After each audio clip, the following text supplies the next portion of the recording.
রিজিক যখন আসবে সেটা কোথা থেকে আসবে সেটা কিন্তু টেরও পাওয়া যাবে না। কেন বললাম এই কথাটা জানো?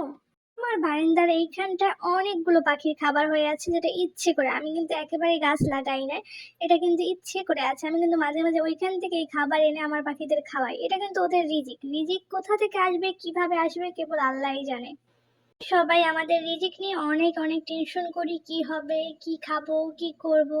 তবে আমরা সবাই জানা উচিত আমাদের রিজিক আল্লাহ তাআলার উপর থেকে নির্ধারিত।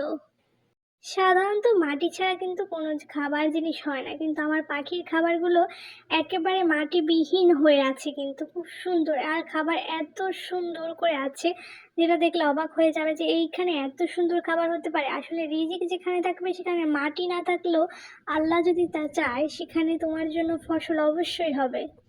সত্যি বলতে আল্লাহ যেভাবে চাবে ঠিক সেইভাবেই রিজিক তোমার কাছে পৌঁছাবে।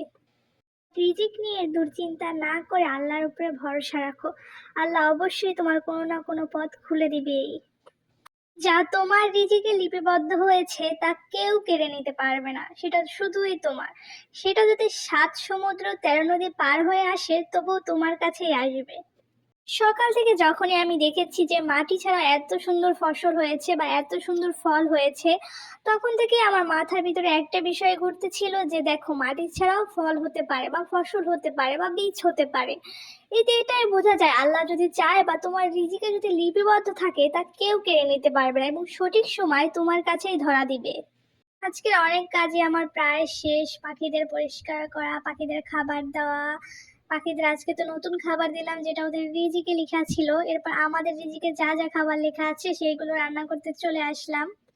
কাজ আর কাজ, কাজ করতে আমার একটুও ভালো লাগে না। আমার মাঝে মাঝে মনে হয় যদি কেউ এসে বলতো যে তোর আজকে একটুও কাজ করতে হবে না, যে বসে থাক, তাহলে পরনটায় শান্তি লাগতো। কিন্তু কি আর করার, বিয়ের পর থেকে কেউ এই কথা বলবে না, বিয়ের পর সকল কাজ তোমাকেই করতে হবে। আগে 1 গ্লাস পানি ঢেলে খেতাম না, সেই আমি এখন সব রান্না বান্না পারি। এটা আসলে মাঝে মাঝে ভাবতেও অবাক লাগে যে কত কিছু রান্না করি, একটা সংসার সামলাই আমি আমি এটা পেরেছি, এটা আমার বিশ্বাস হয় না। আল্লাহর রহমতে এখন আমি সব ধরনের রান্না করতে পারি এবং খুব সুন্দর করে রান্না করতে পারি। এই জিনিসটা ভাবলে আমার অনেক ভালো লাগে যে আল্লাহ চেয়েছে বিধায় আমি এত সুন্দর রান্না এখন করতে পারি। আর রান্নাও শেষ। রান্না শেষ হওয়ার পর চাল ধোয়া পানিটা আমি আমার ইনডোর প্ল্যান্ট গাছগুলোতে দিয়ে দিয়েছি। এই যে অনেক সুন্দর করে দিয়ে দিলাম দুটোটায়, কারণ আজকে বাইরে খুব বৃষ্টি হওয়ার কারণে বাইরে আর দিব না। এভাবে আজকে সকল কাজ শেষ। এই যে আমার কাজ শেষ, এখন ফুল রানী হয়ে বসে আছি।